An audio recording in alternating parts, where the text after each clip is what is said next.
제가 사역을 하다가 보면 성도들이 가장 힘들어하고 가장 많이 시험에 들고 또 그래서 많은 사람들하고 상담하게 되는 내용들 중에 가장 많은 내용이 뭘 것 같습니까?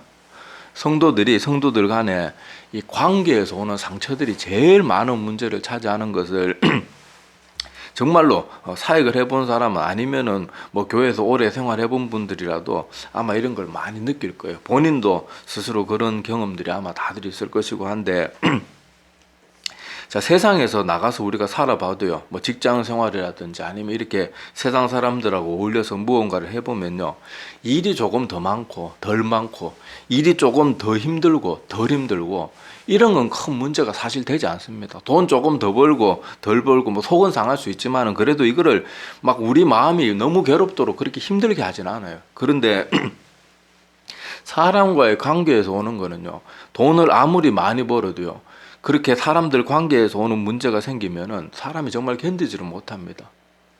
어떤 사람들이 좋은 직장 가가지고 막 힘들게 막 열심히 공부해가지고 좋은 직장 갔는데도 사람들이 뭐 이렇게 일찍 퇴사하거나 나오는 경우가 있잖아요. 그런데 뭐 어떤 사람 물론 뭐 월급이 적어서 나오는 뭐 그런 경우도 있겠지만은 많은 경우에는 보면요, 그 회사에서 자기를 너무 힘들게 하는 사람이 있거나 이럴 때 그렇게 힘들게 들어갔던 그런 막 꿈에 부풀어서 들어갔던 그런 회사를 관두는 일들도 참 많습니다. 제가 예전에도 뭐 군대 얘기 한번 했는데 여자분들 제일 싫어하는 게 남자도 군대 얘기라 그러는데 자, 제가 군대에 있을 때 이걸 정말 많이 깨달았어요. 군대에 있을 때 아침에 되면요, 아침 일찍 일어나가지고 그렇게 막 우혼 또 부대를 돌고 막 한겨울에도 옷을 항상 벗겨가지고 그래 돌.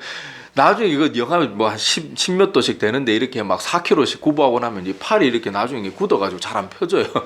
그 맨날 그렇게 뛰고 아침 일찍 식사하자마자 이제 하루 일과가 배치가 됩니다. 하루 일과 배치가 되는데 하루 일과 배치를 할 때 자, 그날 하루 종일 막 밤 늦게까지 하거나 아니면 이틀 3일 해야 되니 힘들고 고된 작업이라도 같이 작업을 하게 되는 그 좋은 이렇게 조를 짜주잖아요. 그렇게 같이 조를 짤 때 착한 고참들하고 걸리면요, 아무리 힘든 일에 작업 배치를 받아도 그날은 막 휘파람 불면서 가는 거예요. 그런데 하루 종일 그냥 뭐 일할 것도 없고 잠깐 가서 몇 시간 일해서 와도 되고 그리고 크게 할 일도 없고 빈둥거리다 오면 되는 그런 간단한 일을 맡게 되더라도 못된 고참하고 딱 걸리면요, 그 짧은 그 한 반나절만 하면 되는 그 일이요, 막 지옥 같고요, 시간에 도무지 가질 않아요. 도무지 가질 않아요. 막 사람 정말 미칠 것 같아요. 그때 제가 뭘 깨달았는가 하면, 야, 사람이라는 게 이렇게 일이 많고 적은 게 그게 중요한 게 아니구나. 어떤 사람들하고 어떤 일을 어떻게 하느냐, 정말 특히 중요한 게 어떤 사람하고 일하느냐가 아유 정말 이렇게 큰 차이가 나는구나. 그거를 제가 군대에서 정말 뼈저리게 느꼈어요. 뼈저리게. 자, 그런데 이상하게도 세상에는 뭐 그럴만 하잖아요. 세상이니까 악한 사람들도 있고 뭐 착한 사람도 있고 그럴 수 있는데 사람들이 교회 내에서 이런 문제가 발생하면은 좀처럼 받아들이기 힘든 거예요. 다른 것도 아니고 교회 내 막 염소 같은 사람들이 활개를 치는 거예요. 활개를 치는 거예요. 사람들이 힘들게 하고 온 그 사람이 가는 곳곳마다 문제가 발생을 하고 다 주변 사람 상처 주고, 그러면 또 착한 사람들 중에 일부 양처럼 순한 사람들 중에 일부는요, 그 사람들의 막 폭정이나 막 그런 고통에 그만 이기지를 못하고 그냥 교회에서 튕겨져 나가버리는 그런 일들도 우리 흔하게 보잖아요. 그런 걸 볼 때 여러분 어떤 생각이 듭니까? 야, 정작 교회를 떠나야 될 사람은 저 사람인데 왜 저 사람 때문에 수많은 착한 순한 양과 같은 사람들이 저렇게 피눈물을 흘려야 되고 저 사람은 왜 자꾸 정정도 승승장구하고 교회 요직은 저런 인간들이 왜 다 차지하고, 아니 하나님 정말 살아계신 거 맞나, 그런 문제들을 보면요, 그런 생각이 아마 다 들 거예요. 겉으로 말을 안 할 뿐이지 아마 다 그런 생각을 할 거예요. 자, 그런 의문들을 가지고 오늘 교회 안에 염소들, 자, 이 주제를 가지고 오늘 한번 말씀을 나누려고 합니다. 자, 먼저 오늘 본문 말씀을 한번 봅시다. 자, 본문 말씀 보시면요, 자, 마태복음 25장 31절에서 33절의 짧은 말씀인데 자, 여기 보면 인자가 자기 영광으로 모든 천사와 함께 올 때, 이게 언제를 말하겠습니까? 예수님이 이 땅에 재림주로 다시 와서 모든 것을 심판하시는 그때를 말하겠죠. 자기 영광의 보좌에 앉으리니 모든 민족을 그 앞에 모으고 각각 구분하기를 목자가 양과 염소를 구분하는 것 같이 하여 양은 그 오른편에 염소는 왼편에 두리라. 오늘 이렇게 짧은 말씀이 기록되어 있습니다. 자, 이 말씀을 보면 한 가지 먼저 여기서 기억해야 될 것이 뭔가 하면 주님 다시 오실 때까지 양과 염소는 공존할 거라는 거예요.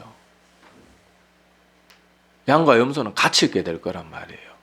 자, 그리고 또 하나 또 기억해야 될 것이 뭔가 하면은 그렇게 양과 염소 주님이 다시 오는 인류 종말의 그 순간까지 양과 염소는 분명히 같이 있게 될 것이지만은 주님께서 다시 오시면은 그것을 반드시 양과 염소로 나누는 시간이 분명히 온다는 것도 우리가 같이 기억해야 돼요. 그러니까 오늘 이 말씀에서 기억해야 될 것은 주님 다시 오실 때까지 양과 염소는 항상 같이 있을 거예요. 우리 생각 같아서는 교회에서는 점점 염소들은 다 사라지고 양들만 넘쳐야 된다 이렇게 생각하는데 그건 우리의 생각이고 주님 다시 오실 때까지 뭐 교회든 세상이든 양과 염소는 항상 같이 있을 거예요.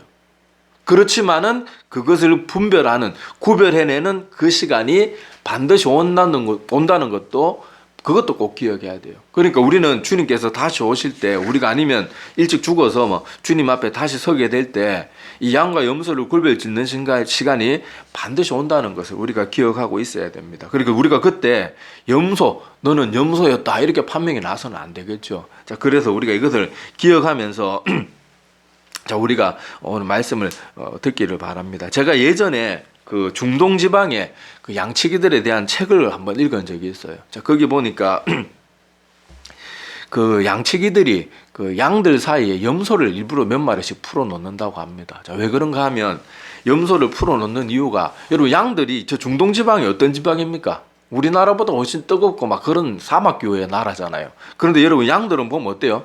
사막이라고 털이 안 자라는 것도 아니고 걔들은 사막에 그 중동 지방에 자라도 우리나라 자라든 전부 털이 복설복설하게 나가지고 그렇게 몸이 털로 가득한 애들인데 양들의 습성이 뭐 풀떡고 뭐 지들끼리 뛰놀 때는 몰라도 평소 있을 때는 자꾸 지들끼리 뭉친대요. 자꾸 막 이렇게 저들끼리 이렇게 뭉쳐있고 약한 동물들이니까 당연히 그렇겠죠. 우리 바다에도 보면은 멸치 때나 뭐 작은 물고기 때는 어떻습니까? 막 다들 뭉쳐 다니잖아요.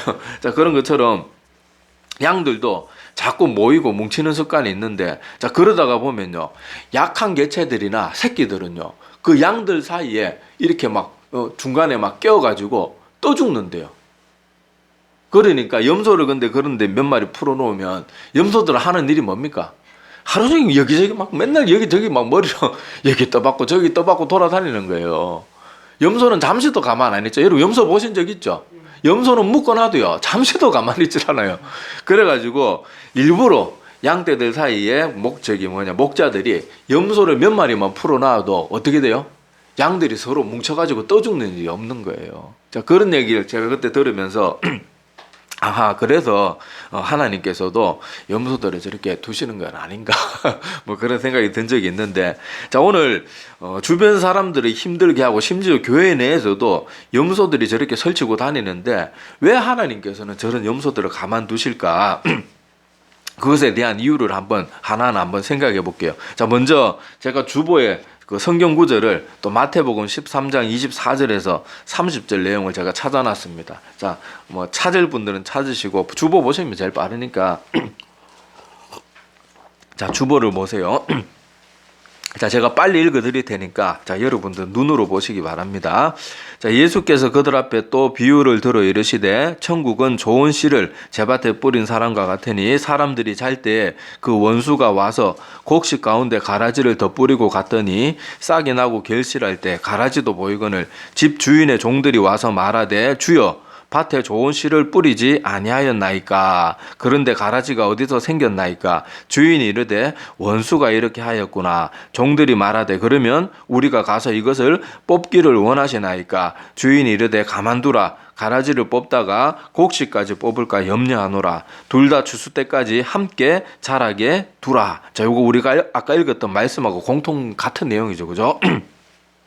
추수 때에 내가 추수꾼들에게 말하기를 가라지는 먼저 거두어 불사르게 단으로 묶고 곡식은 모아 내 곡간에 넣어라 하리라. 자, 그렇게 기록되어 있습니다. 자, 여기서도 성경의 가르침은요, 항상 일치된다는 것도 여기서 눈여겨볼 필요가 있습니다. 자, 그런데, 자, 하나님께서 여기 분명히 여기서 우리 오늘 읽은 본문 말씀은 양과 염소지만은, 자, 여기 읽은 말씀에는 알곡과 가라지로 나오잖아요. 자, 그런데, 자, 여기 알곡은 뭐겠어요? 양 사람들이 그걸 설명하는 그런 말이고, 가라지는 염소와 같은 사람들을 말하는 걸 텐데, 자, 하나님께서 여기 주인으로 비유되고 있는 하나님께서 가라지를 빨리 뽑아치워라, 빨리 뽑아치워야 됩니다. 종들이 그렇게 조언을 하는데도 가만히 두라고 하는 이유가 뭐래요?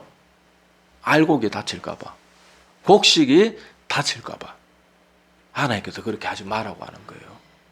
자, 이게 무슨 말인가 하면요, 우리가 생각하기에는 이런 생각이 들잖아요. 가라지가 빨리 보이면 보일수록 빨리 뽑아치워야 되고, 염소 같은 자들이 있으면은 빨리빨리 그런 사람들은 다 솎아내버려야지. 이거 오히려 알곡을 그렇게 위한다 그러면 이런 거 빨리빨리 치워내는 게 그게 더 유익한 거 아닙니까? 이런 생각이 들 수가 있는데, 자, 우리는 이건 비유의 말씀이니까 우리가 하나 기억해야 될 것이 뭔가 하면, 양은 염소가 될 수 없고, 알곡과 가라지, 알곡이 가라지가 될 수가 없고, 가라지가 알곡이 될 수는 없는 거예요. 그런데 우리 사람, 영혼을 가진 사람은 틀리단 말이에요.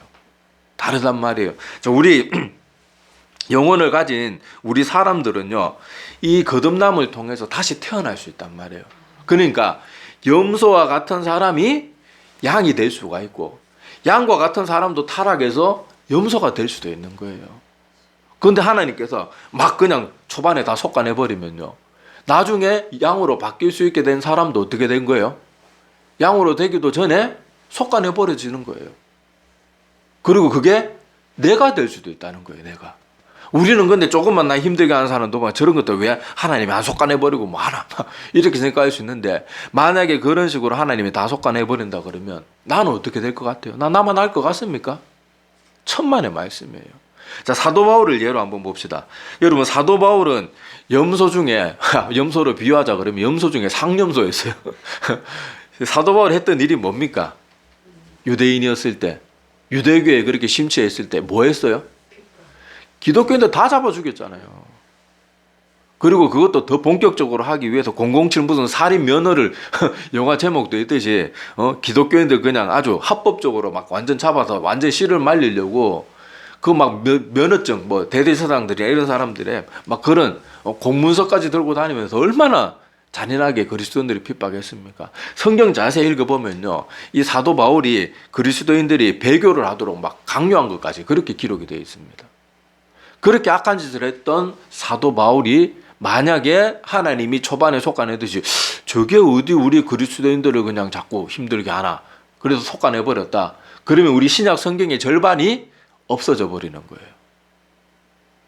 베드로가 예수님 그렇게 3번이나 부인하고 도망갔을 때, 아이고 내가 3년 동안에 공들여가지고 키웠는데 이 배은망덕한 놈 솎아내버렸다 그러면 우리 베드로 전후서 사라져버리고, 베드로가 회개시켰던 수천 명의 사람들 다 이 지구상에도 증발해버리는 거예요. 우리가 하나는 생각하고 하나는 기억하지 못하는 거예요. 우리가 하나님께서요, 오늘 이 말씀을 기억하세요. 알곡과 가라지의 비유를 통해서 꼭 기억해야 될 것은, 우리는 빨리 가라지 뽑아내고 빨리 정리할 거 정리하면 좋겠는데, 그러다 보면 무슨 문제가 생기는가 하면 알곡이 될 존재들도 사라져버릴 수 있다는 거예요. 그러니까 여기 하나님의 마음을 알아야 돼요. 하나님도 알아요. 주의 백성들이 저 못난 놈들 때문에 고통당하는 거 안단 말이에요. 그런데 그 중에도 그 악한 자들이 사도 바울처럼 돌아올 사람도 분명히 있다는 거예요. 그리고 내가 그 중에 한 사람이라는 거. 나는 어디 다른 사람들 대할 때 한 번도 다른 사람들에게 상처 준 적 없고, 다른 사람한테 한 번도 실수한 적 없고, 내가 가는 곳마다 모든 사람을 내가 평안하게 했나요? 한번 생각해 보세요. 내가요, 어딜 가도 나 못마땅한 사람은요, 어딜 가나 있습니다. 세상에 천군 천사 같은 사람들이 있어도요, 그 사람 못마땅하게 여기는 사람이 있고, 나는 위로의 말을 해주고 나는 조언의 말을 해주는데 어떤 사람은 자기를 무시한다고 생각하고 상처로 받아들이는 사람들도 있단 말이에요. 내가 잘못하지 않는다고 해도요, 나로 인해서 상처받는 사람들이 있단 말이에요. 그러니까 우리가 여기서 기억해야 될 것이 자, 하나님께서 알곡과 가라지를 그렇게 공존하게 하시는 이유 가운데는요, 알곡을 지키기 위해서 그렇게 한다는 걸 꼭 기억해야 됩니다. 그리고 나도 가라지였던 때가 있었다는 걸 꼭 기억하세요. 개구리 올챙이적 모른다고 내가 남 힘들게 하고 교회 다니는 사람들 손가락질하고 비방했을 때는 생각 안 하고, 자기가 이제 교회 좀 생활하고 이제 하나님 뭐 사실 우리가 착해지고 막 새로운 사람이 된 것도 우리 어디 뭐 내 힘으로 됐습니까? 하나님 말씀 듣고 큰 깨달음이 있고 하나님이 능력 주셔가지고 한 번에 변화될 수 있는 그 거듭남이라는 힘을 주시니까 우리가 이렇게 변화된 거지. 내 힘으로 여기까지 올라가려면 내가 이렇게 되겠어요? 맨날 쌍욕하고 말 거친 사람이 하루아침에 말투가 바뀌는 게 그게 됩니까? 자기 힘으로 아예 바꿔야지 한다고 그게 하루아침에 바뀌면. 근데 은혜 받으면 그게 하루아침에 바뀌어요.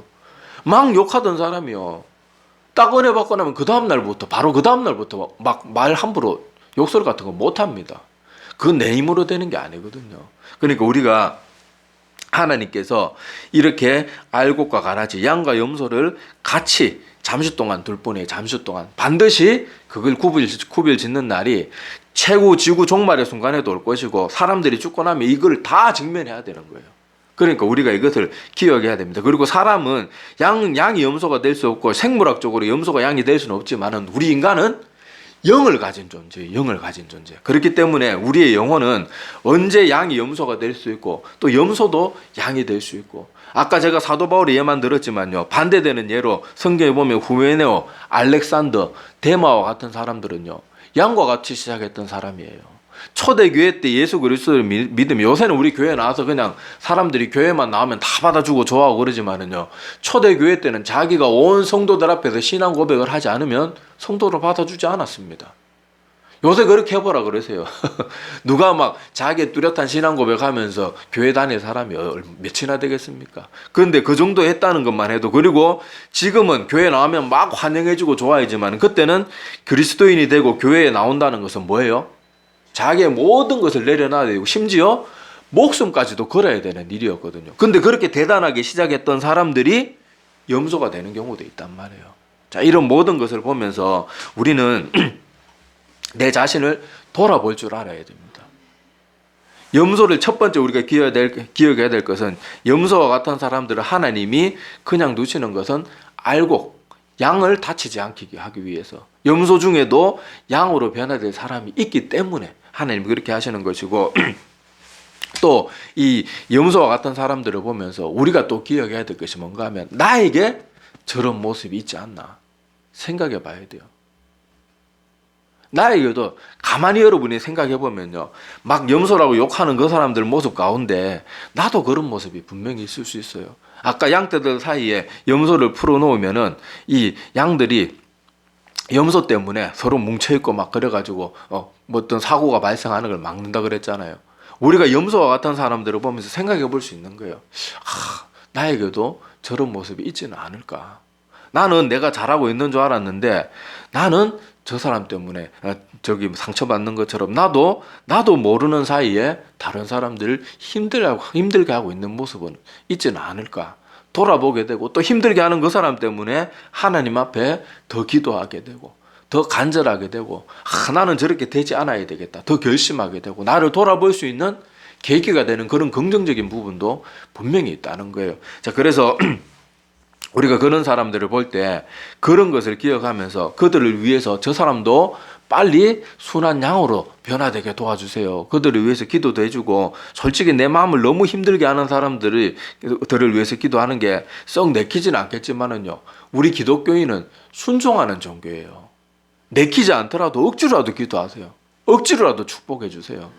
저 인간 복 내려주세요 막 이렇게 기도하더라도 순종하란 말이에요. 순종하려고 애를 쓰고 내 마음 깊은 곳에서 막 사랑의 마음이 꿀이 뚝뚝 떨어지는 그런 건 내 마음대로 안 돼요. 그런데 억지로라도 그들 위해서 축복해주고 기도해주고 그러는 모습이 필요합니다. 그래서 내가 그 사람들이 우리를 힘들게 한다고, 나를 눈물 짓게 만든다고 같이 멱살 잡고 같이 뒤에서 같이 험담하고 돌아다니면 나도 뭐가 되는 거예요? 나도 염소가 되는 거예요. 나도 염소가 되는 거예요. 근데 사람들이 자꾸 그걸 잊어버려요. 저 사람이 날 힘들게 하면 나도 저 사람하고 똑같이 갚아줘야 된다. 근데 그건 아니잖아요. 하나님께서 원수까지도 사랑하라고 그렇게 우리에게 가르치셨는데 우리는 그 주님의 가르침을 따라서 우리를 힘들게 하는 사람들을 보고 우리도 저 사람처럼 되지 않아야 되겠다 이런 생각을 해야지, 나도 똑같이 갚아줘야 되겠다 그래서는 안 됩니다. 그리고 양떼 사이에 있는 염소들 한번 가만히 보세요. 염소들이 하루 종일 돌아다니면서 여기저기 머리로 들이받고 다니더라도 양들은 어떻게 합니까? 같이 막 싸우고 막 그러지 않잖아요. 물론 뭐 순양이 자기 암양을 지킬 때는 뭐 싸우긴 하지만 평소 일반적으로 볼 때 염소가 그렇게 막 부딪히고 다녀도 양들은 어떡합니까? 슬쩍슬쩍 그냥 그 자리 피하고 마는 거예요. 같이 안 싸워요. 순한 양들은. 같이 싸우면 나는 양이라고 생각했는데 같이 뿔 들이받고 막 같이 싸우고 있으면 나는 뭐라는 거예요? 난 양인 줄 알았는데 알고 보니까 난 염소라는 거예요. 우리가 그렇게 되어서는 안 됩니다. 그래서 우리가 이것을 기억하고 또 하나 또 기억해야 될 것은, 교회는요 완전한 사람들이 모이는 곳이 아니에요. 절대로 완전한 사람이 모이는 곳이. 교회는 다른 말로 말하면요 죄인들의 집합소예요. 결함 있는 사람들이 모이는 곳이 교회고, 자기가 결함이 있다는 걸 인정하는 사람들이 모이는 곳이 교회란 말이에요. 그러면 당연히 교회가 완전하겠어요? 불완전하겠어요? 우리가 저 천국에 갈 때까지는 완전한 교회는 볼 수 없어요. 완전한 교회가 있다면 그 교회는 문제 있는 거예요. 아니, 그 목사님 그게 무슨 말입니까? 이 땅에서요 완전한 교회가 있다면 그게 문제가 있는 거라니까요. 그거 다른 말로 뭔가 하면요, 교회 내에 전부 의로운 사람이 있고 하나도 잘못된 사람이 없다 그러면 새로운 영혼, 죄인을 안 받아들이고 있다는 얘기잖아요. 그러면 그 교회는 어떤 교회예요? 잘못된 교회죠. 잘못된 교회. 그러니까 이 땅에 있는 동안에는요 교회가 완전할 수가 없고 우리가 완전할 수 없는 걸 당연하게 생각해야 돼요. 교회는요 계속해서 죄인들이 모여드는 곳이에요. 그렇지만은 교회는 그 죄인들이 모여서 점점 더 주님을 닮아가는 과정에 있는 그런 교회이기 때문에, 교회는 당연히 염소들이 있겠어요? 없겠어요? 있어요. 나도 염소인데 양으로 변화돼 가고 있을 뿐이에요. 막 나를 힘들게 하는 사람 보면서 나는 그 사람보다 막 천배 만배 의로운 것처럼 착각하지 마세요. 그 사람이나 나나 크게 다를 거 없어요. 어떤 면에서는 내가 그 사람보다 훨씬 더 악독하고 훨씬 더 비겁하고 훨씬 더 교묘하게 그렇게 더러운 모습이 있을 수 있다는 것도 꼭 기억해야 됩니다. 그것을 우리가 기억하면서 이 염소와 같은 사람들을 볼 때 우리가 이런 많은 것들을 한번 생각해 볼 줄 알아야 돼요. 생각해 볼 줄 알아야 돼요. 그래서 우리는 이런 염소들의 모습을 보면서 반면교사란 말 있잖아요. 반면교사. 그것을 보면서 나는 저렇게 되지 않아야지. 그리고 저 사람도 저렇게 있으면 안 될 텐데 기도해주고 그러는 모습이 필요합니다. 자, 오늘 말씀 가운데 기억해야 될 중요한 내용들만 다시 한번 정리해 봅시다. 주님 다시 오는 그날까지 양과 염소는 반드시 같이 있을 것이 하나님이 계획한 세상이에요. 우리가 계획한 세상이 아니고, 하나님 점점 복음이 편만해지면 염소와 같은 사람들 줄어들어야 될 거 아닙니까? 이게 아니고 주님 다시 오실 때까지 양과 염소는 반드시 공존할 거예요. 사회든 교회든 반드시 같이 있게 될 것입니다. 그렇지만은 그것을 구별하는 시간은 또한 반드시 온다는 것도 기억해야 됩니다. 그때 나는 반드시 양의 모습으로 있어야 되겠죠. 아까 말했듯이 바울과 같이 염소였던 사람이 양이 되기도 하고, 후메네오, 알렉산더, 데마와 같은 사람들처럼 양이었는데 염소로 되는 사람도 있단 말이에요. 그러니까 우리가 주님 오실 그때까지 내 자신을 잘 지켜야 돼요. 잘 지켜야 돼요. 아나니아, 삽비라 같은 사람들도 자기 재산의 절반을 바치고도 심판받잖아요. 얼마나 두렵습니까? 그렇게 깨어 있어야 되고요. 또 하나님께서 염소와 같은 사람들, 가라지와 같은 사람들을 지켜보는 이유가 뭐라고요? 내 양떼들이 고통받는 걸 알면서도 왜 그렇게 하신다고요? 진짜 알고 진짜 양들을 보호하기 위해서 그렇게 하시는 거예요. 아니, 몰라서 그렇게 하는 게 아니고, 천사들은 지금 말하잖아요. 뭐 주의 종들, 천사들, 아마 천사들로 비유되는 그런 사람들일 텐데, 아이고 빨리 하나님 저거 뽑아내야 되지 않겠습니까? 우리가 가서 당장 뽑아버리겠습니다. 그렇게 말을 해도 하나님은 어떻게 하세요? 그러다가 알고까지 다칠라. 너희들이 조금만 참고 기다리라. 내가 때가 되면 너희들한테 얼마든지 양과 염소를 구별할 수 있게 하겠다. 그걸 기억해야 됩니다. 자, 그리고 우리가 염소의 모습을 보면서 우리가 같이 떠받들고 같이 싸우면 나도 결국 뭐라는 거예요? 나도 뿔 달린 염소와 똑같다는 거예요. 오히려 그들을 보면서 반면교사를 삼아서 나는 저렇게 되지 않아야지. 그리고 저 사람 그 영혼 불쌍하잖아요. 자기가 저렇게 다른 사람 힘들게 하고 교회를 어지럽히고 하나님의 마음을 힘들게 하면서도 그걸 깨닫지 못하고 저렇게 자기 딴에는 잘났다고 그렇게 하는 거 보면 우린 그거 보면서 아유 저놈은 막 저거 확 이렇게 할 게 아니고 불쌍히 여겨야 돼. 불쌍히. 아유, 저 사람이 아직도 교회를 저렇게 오래 다녀도 참된 하나님의 말씀을 한 번도 제대로 접해보지 못했구나. 불쌍한 사람들이 불쌍한 사람들. 그리고 그 사람들을 볼 때 정사랑이 안 되면요, 그 사람들도 가만히 보면 분명히 장점 한두 가지는 있거든요. 그걸 자꾸 보려고 애를 써보세요. 그렇게 해서 그런 염소와 같은 사람들 볼 때 막 속상해하고 원망하고 같이 싸우고 그럴 게 아니고 그 사람들을 위해서 기도해주고 나는 저런 사람처럼 되지 않아야 되겠다. 그리고 나에게도 저런 모습이 있지는 않을까. 그렇게 돌아보면서 내 자신을 항상 하나님이 기뻐하시고, 이 여러분 성화 같은 데 보면 예수님이 어린 양 껴안고 이렇게 있는 그런 그림 많이 보셨잖아요. 그래서 우리가 그렇게 주님의 품에 안기는 따뜻하고 보송보송한 그런 양들이 다 되기를 간절히 소망합니다. 예, 기도드리겠습니다.